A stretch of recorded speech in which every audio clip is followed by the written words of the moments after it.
सभी को नमस्कार। वाल्मीकि रामायण के अरण्य कांड में एक प्रसंग आता है। यह प्रसंग कबंध वध का है। राम और लक्ष्मण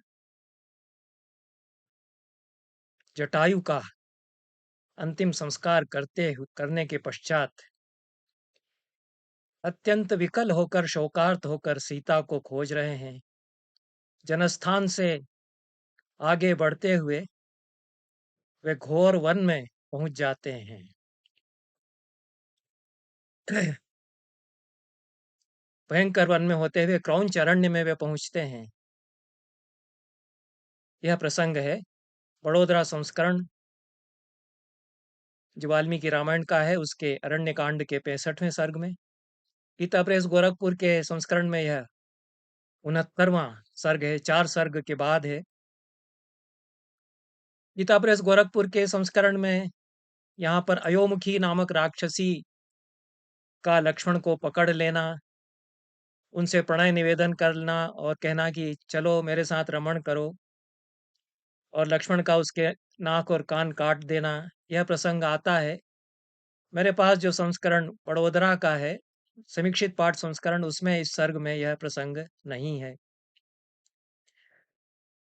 परंतु इसके बाद चाहे इस प्रसंगों को प्रक्षिप्त माने या यह घटित हुआ था ऐसा माने, राम और लक्ष्मण आगे बढ़ते हैं। अपशकुन होने लगते हैं, पक्षी बुरी तरह चीख रहे हैं और लक्ष्मण कहते हैं कि बड़ा अपशकुन हो रहा है। बहुत जोर से दहाड़ का स्वर सुनाई पड़ता है। संयज्ञ विपुला शब्द प्रभंजन निव तद्वनम, उस वन को तहस नहस सा करता हुआ विकराल शब्द सुनाई पड़ा। यह अरण्य कांड के समीक्षित पाठ संस्करण बड़ौदा संस्करण में 65वें सर्ग का 12वां पद्य है। उसके थोड़ा ही आगे वे बढ़ते हैं तो कबंध को देखते हैं। विवृद्ध मशिरो ग्रीवम कबंध मुदरे मुखम, यह 15वां श्लोक है उसी सर्ग में, समीक्षित पाठ संस्करण में, जो कि 65वां सर्ग है और 69वां गीता प्रेस गोरखपुर में है। बहुत विशाल काय था, गर्दन उसके नहीं थी। अशिरो ग्रीव था वह, और मस्तक भी नहीं था। गर्दन और बिना मस्तक के कबंध को उन्होंने देखा, जिसका कि मुख उसके उदर में था।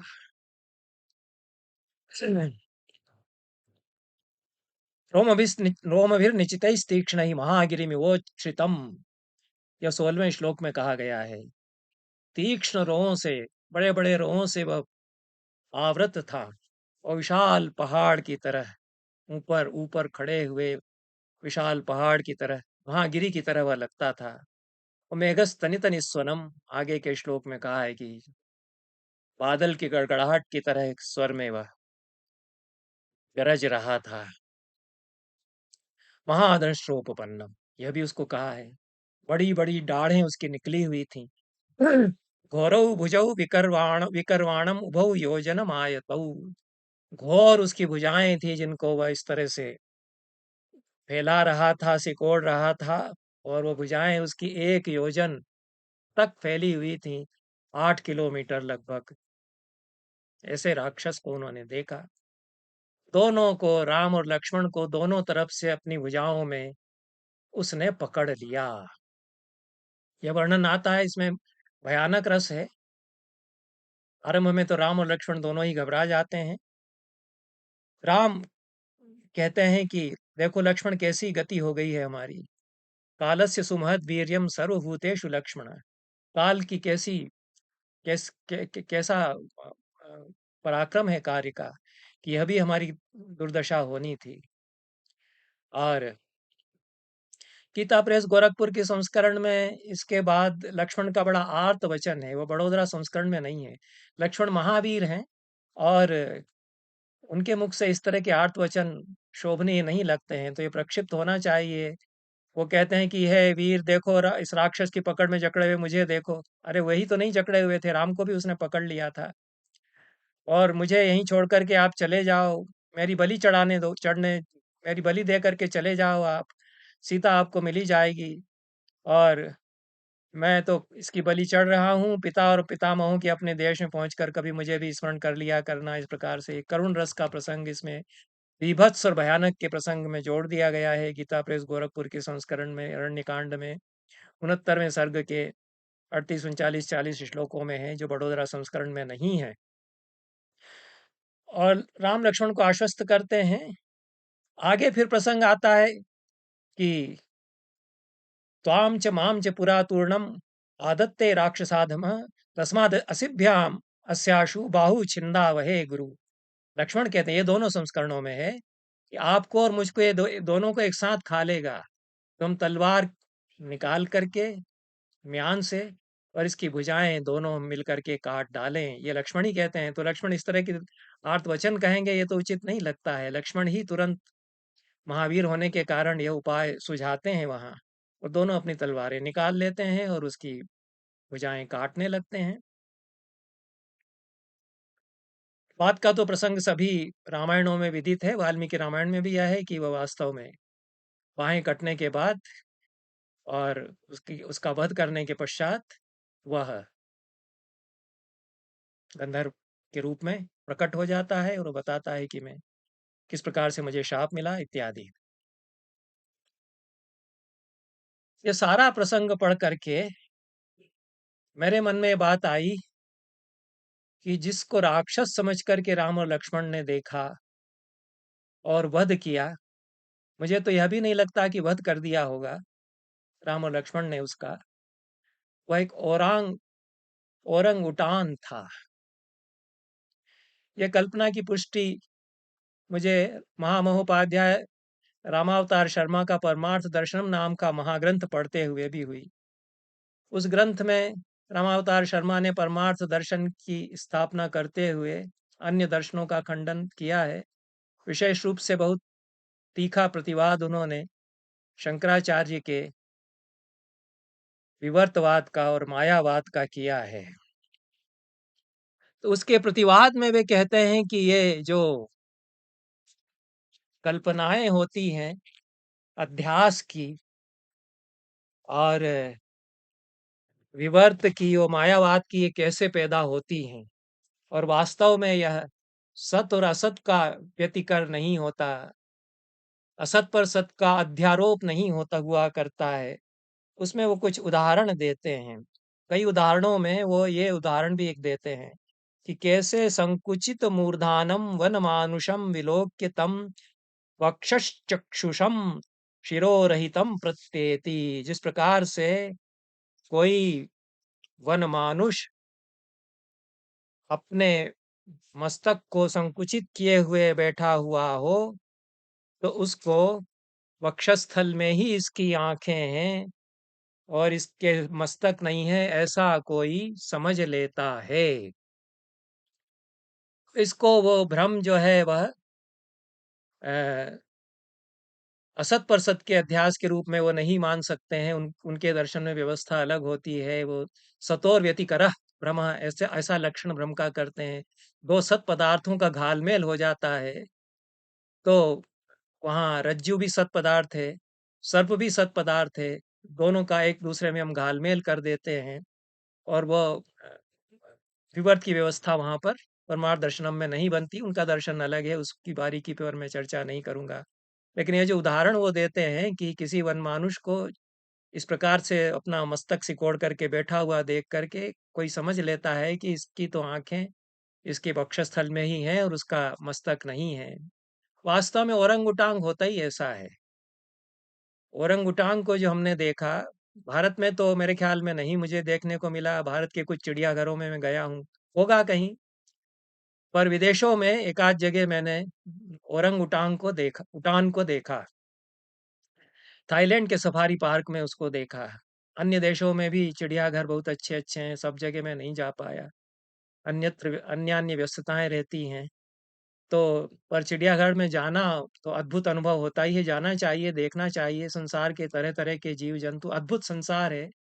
उससे वैचित्र्यवाद जो रामावतार शर्मा का है, उसका भरोसा हो जाता है कि संसार परम विचित्र है, और वैचित्र्य इसमें आदि अनादिकाल से भिदा हुआ है, न वो कभी खत्म होगा इसका वैचित्र्य। और ना पहले वैचित्र नहीं था, ऐसा कह सकते हैं। तो अद्भुत-अद्भुत तरह के पशु-पक्षी होते हैं। वहाँ हमने एकदम सफ़ेद रंग का बड़ा कौवा देखा, सफ़ेद झक, शंख सम शुभ्र था कौवा ही। ऐसे अद्भुत-अद्भुत जीव-जंतु वहाँ देखने को मिलते हैं। ओरंग-उटान उटान को देखना तो अद्भुत अनुभव हुआ करता है, क्योंकि अत्यंत विशालकाय होता है। सामान्य वानर की तो कोई तुलना ही नहीं है। चिंपांजी भी थोड़ा बड़ा होता है, लेकिन चिंपांजी से बहुत बड़ा हुआ करता है। महाकाय हुआ करता है, भीमकाय हुआ करता है, मनुष्य की अपेक्षा बहुत बड़ा कद उसका हुआ करता है। फ़िल्म में कभी देखा था, विच कोई अंग्रेज़ी की फ़िल्म थी, उसमें जितना बड़ा दिखाया है, वो तो ख़ैर कृत्रिम बनाया है, उतना बड़ा कदाचित न भी होता हो, कि वो तो बिल्डिंग के ऊपर तक चला जाता है, इतना विशालकाय है। पर होता है विशालकाय। अब खड़ा हुआ हमने नहीं देखा कि अंदाज़ हम लगा सकें और कितनी हाइट होती होगी, हो सकता है 9-10 फीट तक होती हो, लेकिन बहुत विशालकाय ओरंगुटान होता है। और उसका जो बैठा हुआ ही हमने देखा है, तो उसको देख कर के लगता है कि इसकी गर्दन तो होती भी नहीं। प्रकृति ने उसको बनाया ही ऐसा है कि उसके गर्दन नहीं है, और वो मस्तक भी उसका ऐसा है कि जैसे लगता है कि छाती में ही बना हुआ है। हालाँकि छाती में वास्तव में नहीं होता है, और शायद वो गर्दन नहीं है तो ज़्यादा हिला भी नहीं सकता है। भुजाएँ तो इसलिए भुजाएँ उसकी भगवान ने, प्रकृति ने बहुत लंबी बनाई हैं। ओरंगुटान की भुजाएँ जितनी लंबी होती हैं, कदाचित संसार में किसी प्राणी की भुजाएँ उतनी लंबी नहीं होती होंगी। आजानुबाहु तो राम इत्यादि को कहा गया है, पर उसकी जो भुजाएँ हैं वो तो घुटनों के बहुत नीचे जाएँगी अगर वो खड़ा हो जाए, इतने इतने लंबे उसके हाथ हुआ करते हैं। प्रकृति ने उसको ये वरदान दे दिया कि गर्दन नहीं है, घुमा करके इधर-उधर नहीं देख सकता है, तो हाथ इतने लंबे कर दो कि वह फल-वल तोड़ लेगा अपने लंबे हाथों से, टटोल करके इस तरह से कर लेगा, किसी पशु-पक्षी को पकड़ लेगा। यह उसको प्रकृति ने, ईश्वर ने वरदान दिया है। अभी सारा वर्णन जो कबंध का है, वह ओरंगुटान पर लागू होता है। कुछ अलौकिक तत्व उसमें से यदि निकाल दें कि उसकी योजन के बराबर भुजाएँ थी। बहुत लंबी भुजाएँ किसी की हों तो अतिशयोक्ति में कहते हैं कि अरे बहुत लंबी भुजाएँ हैं, अरे योजन जैसी भुजाएँ उसकी हैं। योजन जैसी भुजाएँ अगर होती तो कैसे तलवार से काटते? उनको उसने यूँ पकड़ लिया है मान लीजिए, तो कितनी लंबी उनकी तलवारें होंगी कि उसकी भुजाएँ वो कंधे से काट देंगे। कंधे से काटने लगेंगे तो अपनी भुजाएँ वो लंबी कर देगा। अगर भुजाएँ उसने यूँ भी सिकोड़ रखी हैं, जैसे ही काटेंगे उसने तो जकड़ रखा है, तो यूँ ही दूर कर देगा, उनको चिटक देगा, तो कहाँ से काटेंगे कंधे से उसकी भुजाएँ वो। तो ये तो कथा में अलौकिक तत्व जैसे-जैसे प्रादुर्भूत होते हैं, मिथक जो बनते हैं, मिथक शब्द ख़ैर उस पर चर्चा नहीं करूँगा, लेकिन आख्यान जैसे बनते हैं, तो उसमें अलौकिक तत्वों का समावेश होता चला जाता है। ये कैसे होता है कि हम किसी घटना को बयान करते हैं, तो हूबहू जैसी घटित हुई है, वैसी कभी भी हम बयान करते ही नहीं। ये एक वैज्ञानिक तथ्य है। कोई भी मनुष्य किसी भी घटना को बाद में जब बताता है, तो ठीक वैसी की वैसी वो बता ही नहीं सकता है। उसमें कुछ न कुछ तो अन्यथा करण होता ही है। मान लीजिए लक्ष्मण इसको जब बताएँगे, इतनी घनघोर विपत्ति में पड़ गए ये लोग। मान लीजिए कि वो ओरंग-उटान था और उसने इनको पकड़ लिया भुजाओं में। इतना बड़ा प्राणी उन्होंने कभी देखा नहीं है। वानर उन्होंने देखे हैं, वानर तो वो अ, मनुष्य हैं, जनजाति हैं जो वानर उनका टोटेम है। तो वो तो मनुष्य लोग हैं, उनको देखा है इन्होंने। तो वानर, चिंपैंजी ये सब इतनी हाइट के, इतने ऊँचे कद के नहीं हुआ करते हैं। ये कोई ओरंग-उटान जो कि दुर्लभ है जिसका दर्शन। ओरंग-उटान के बारे में ये भी कहा जाता है कि बहुत एकांत सेवी होता है, बचता है और अलग ही रहता है। अपने कहीं चट्टानों के बीच में बैठा रहता है, मिलता नहीं है, बाकी लोगों के सामने जाता नहीं है। और यह भी कहा गया है कि वह परम बुद्धिमान हुआ करता है, उसका जो दिमाग है, वो तीक्ष्ण बुद्धि वाला प्राणी वह हुआ करता है। सामान्य वानरों में भी कुछ बुद्धि हुआ करती है। उनको प्रशिक्षित करने पर वे मनुष्य के लिए काम करते हैं, ये तो देखा ही जाता है।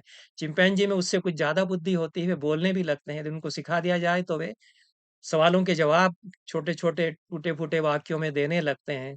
तोते की तरह रटंत नहीं करते हैं, क्योंकि तोते के बारे में तो हमको यही लगता है कि वह समझ कर के बोल रहा है, अर्थ की नहीं। पर चिंपैंजी तो अर्थ समझ कर के शब्द बोल सकता है, इतनी क्षमता उसको दी गई है।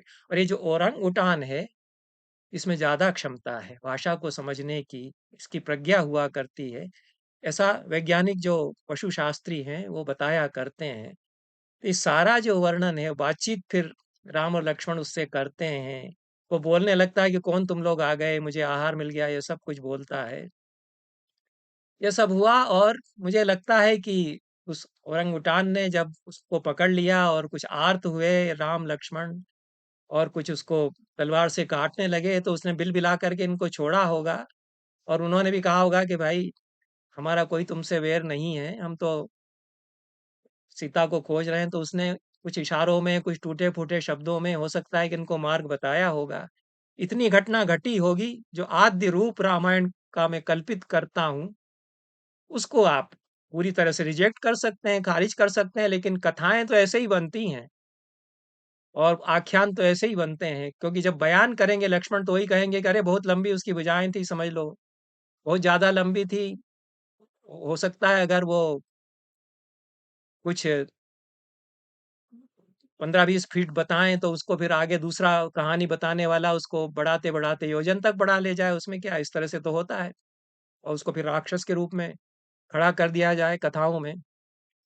अन्यथा ओरंगुटान बड़ा शांत स्वभाव का प्राणी हुआ करता है और जैसा इसमें वर्णन है कि डाढ़ें वो तो उसका बा हमने मुँह खुला ही हुआ देखा, वहाँ देखा और उसी तरह से उसके दाँत विकराल दाँत बाहर निकले हुए हुआ करते हैं।